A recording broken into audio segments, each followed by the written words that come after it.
Bueno, Carlos, buenas noches. Buenas noches. Yo creo que acá hay que distinguir distintos aspectos. Primero, creo que hay que señalar que existe un programa de gobierno. Por lo tanto, esto ya de por sí es positivo. Existe un programa, existen medidas, algunas afectan la coyuntura, otras el mediano y otras el largo plazo. La evaluación que nosotros podemos hacer en el primer año, indudablemente que es de la coyuntura. Son aquellas medidas que se han tomado y que hacen al fundamento que van a dar el resultado de las medidas de mediano y largo plazo. En ese contexto creo que debemos ubicar el debate y la discusión. En ese punto, ¿cuál es su apreciación sobre, en todo caso, el rumbo elegido? Bueno, yo creo que acá no hay que creer que este programa se agota en una reducción impositiva. Ya lo ha dicho el ministro Schiaretti y lo estamos viendo, hay políticas activas orientadas a lo social, hay políticas activas orientadas a la producción y también hay todo un programa de reformas estructurales del Estado. Del resultado de todas estas variables vamos a poder tener una evaluación final del programa de gobierno. Creo que hasta ahora lo que se ha ido haciendo es comprando tiempo para poder desembocar en esas reformas estructurales que son precisamente las que van a dar el basamento a el resultado final de la gestión de gobierno. Bien, quiero advertirle a los televidentes que del modelo fiscal vamos a hablar en el próximo bloque. Nos ha avisado la producción que está un poquito retrasado, pero está ya en camino a nuestros estudios el ministro de Finanzas de la provincia, el licenciado Las Heras, con quien y juntamente con esta mesa vamos a profundizar esos aspectos. Contador Bertaina, en lo que se refiere concretamente a las políticas destinadas, como decía yo, a incentivar la inversión, la producción y el empleo, ¿cuál es el balance que usted está haciendo? Bueno, hay una fuerte apuesta a la llegada de las empresas mejorando cualquier oferta. De todos modos, Córdoba es más atractiva por su capacidad, por las instalaciones que tiene, por los obreros que tiene, que otras alternativas. Nosotros lo hemos podido comprobar cuando Brasil ofrece esto mismo para algunos estados que realmente no tienen la capacidad que tiene Córdoba y no se trasladan las empresas a Brasil. Yo creo que es una política muy arriesgada la de bajar los impuestos sin haber arreglado primero la estructura de la recaudación tributaria, por cuanto, si bien es cierto, ahora se está recaudando más, esto es un efecto claro de la moratoria implementada, que rinde muy buenos resultados, pero todavía no se ha hecho en la estructura de la recaudación tributaria las reformas de base que son necesarias para asegurar que esto va a tener recurrencia en el futuro. Este es, yo creo que, un problema bastante serio que tiene que afrontar y rápidamente la Administración Tributaria de Córdoba. Doctor Petrey, ya vamos a profundizar en el próximo bloque este último aspecto, como decíamos recién, ¿no? Pero se ha dicho que la estructura productiva de Córdoba es demasiado dependiente de la industria automotriz y demasiado dependiente de las exportaciones a Brasil. ¿Es el momento de una corrección? ¿Es una oportunidad de un cambio de rumbo? ¿O este es el sendero que tiene señalado la industria cordobesa? Yo creo que el mercado va a ir señalando los senderos que hay que recorrer. A mi modo de ver, el mercado va a ir diciendo cómo y en qué manera hay que ir transformando la producción. Yo creo que hay una excesiva concentración en la industria automovilística, me parece que sí, que tenemos una dependencia de Brasil, y en ese sentido algunas de las políticas activas que el gobierno de la provincia ha seguido se orientan a lograr una mejor diversificación. Pero estoy seguro, como digo, que el propio mecanismo del sistema de precios va a ir corrigiendo esta concentración, en particular por el problema de las grandes fluctuaciones que han experimentado los sectores que están más íntimamente ligados a Brasil. Bien.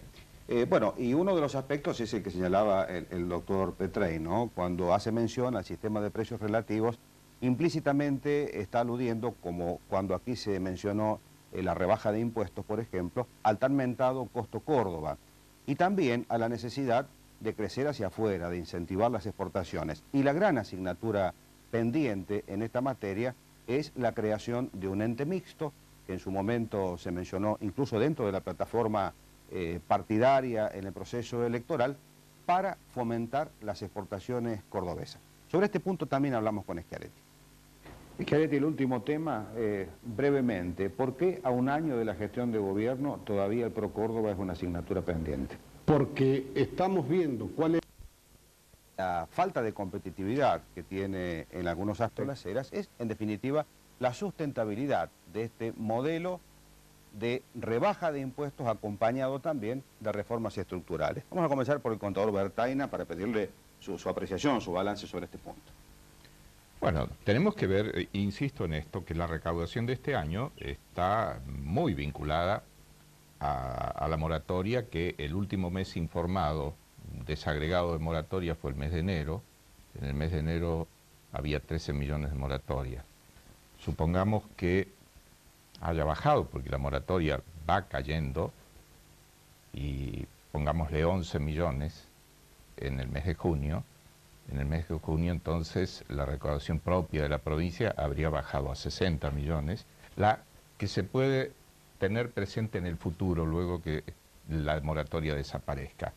Esta es una cantidad muy baja, y en virtud de lo cual, si continúa esta política de desgravación, de rebajas impositivas, la provincia tendrá necesidad de ajustar el gasto hacia la baja. Esto será imperioso. Tengamos presente además que la rebaja en el impuesto inmobiliario aún no se operó, porque la recaudación de las 3 primeras cuotas son inclusive superiores a la recaudación de las 3 primeras cuotas que hubo el año pasado.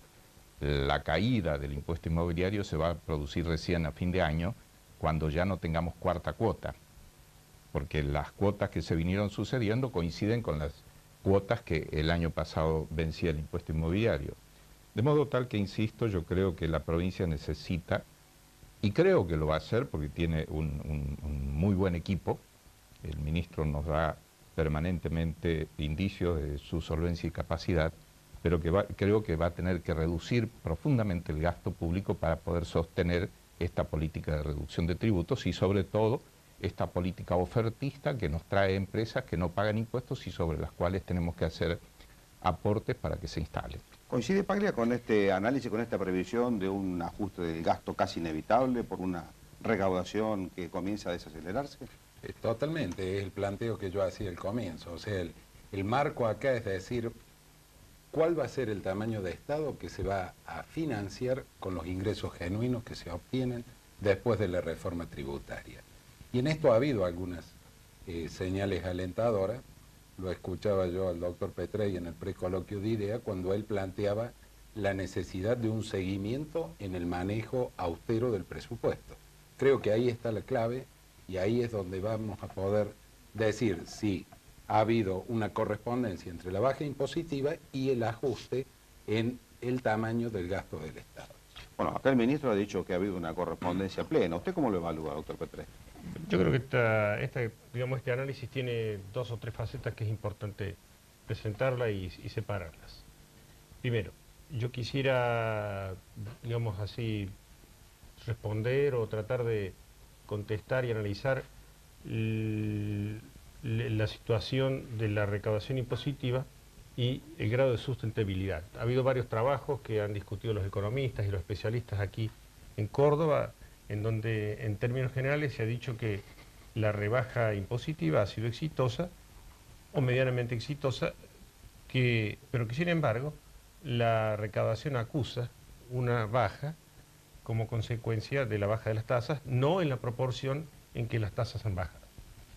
Yo me he tomado el trabajo de revisar con mucho cuidado los cálculos que se han hecho y siguiendo una metodología muy simple, simplemente tomando 9 meses en el periodo previo a la rebaja y 9 meses, los primeros 9 meses de aplicación de la moratoria y la rebaja impositiva, la única caída que se registra en la recaudación o toda la caída que se registra en la recaudación queda explicada por la disminución en el nivel de actividad. De modo que la conclusión mía, muy fuerte y muy contundente, y me animo a sostenerla, digamos, con las cifras que hemos tenido en la mano, es que bajo supuestos muy razonables, separando la moratoria y separando naturalmente las moratorias anteriores, no se acusa una caída en la recaudación. De tal manera que la conclusión es que la rebaja impositiva no ha significado una merma en la recaudación de impuestos. Esto, a mi modo de ver, le da sustentabilidad en el tiempo a la reforma que está encarando el gobierno. Ahora, doctor Petri, le hago un pequeño paréntesis para que después retome el análisis. En este contexto recesivo que usted mismo está mencionando, con ese impacto negativo sobre la recaudación obvio, ¿es sostenible este compromiso que ha ratificado aquí el ministro Las Heras, es decir, completamos la rebaja en ingresos brutos del 30% antes de fin de año? Yo, en este sentido, coincido tanto con el ministro Las Heras como coincido con el contador Bertaina. Yo creo que los dos han expresado cuestiones que son reales. Ha habido en la Dirección General de Rentas una reforma importante. Ha habido un equipamiento, ha habido un mejor tratamiento de las bases informativas, ha habido una modernización y eso ha permitido mantener o obtener este nivel de recaudación. Pero las reformas que se han implementado hasta ahora no son suficientes para que en el futuro podamos seguir manteniendo una rebaja de tasas. Pero esas reformas están en marcha y como bien lo dijo el ministro Las Heras, todas las reformas de tipo institucional requieren un tiempo, no se pueden hacer de la noche a la mañana. Yo creo que las reformas en la Dirección de Renta van a continuar y en octubre va a haber una aprobación en Washington del préstamo que la provincia está solicitando al Banco Interamericano de Desarrollo.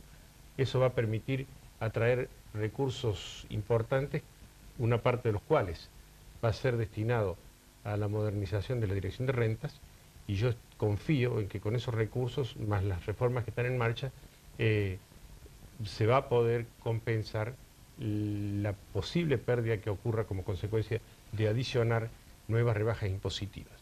Como yo lo digo en dos palabras, a mi modo de ver, lo mejor está por verse. A mí me parece que la mejor parte de la película viene más adelante. Muy rápidamente, porque se nos está agotando el tiempo. ¿Usted cree, doctor Paglia, que con las reformas estructurales, le hace privatizaciones acompañadas, como se ha dicho, de rebajas de tarifas energéticas, mejoramiento de la oferta crediticia, incluso mediante subsidio de tasas de interés, del apoyo estatal al incentivo a la toma de crédito a las pymes, cree que con estas reformas estructurales va a mejorar el perfil de la economía real de Córdoba, no solamente las finanzas del Estado? Bueno, yo creo que indudablemente lo que vamos a tener es un panorama y un esquema económico en Córdoba totalmente diferente al de los últimos años. ¿Cuál va a ser el resultado final? No depende solamente de Córdoba, sino también depende del contexto nacional. Es decir, Córdoba no está aislada en esto y hay muchas variables de las cuales el mismo ministro lo ha dicho, no son endógenas a Córdoba, sino que hacen el contexto nacional y también el contexto internacional.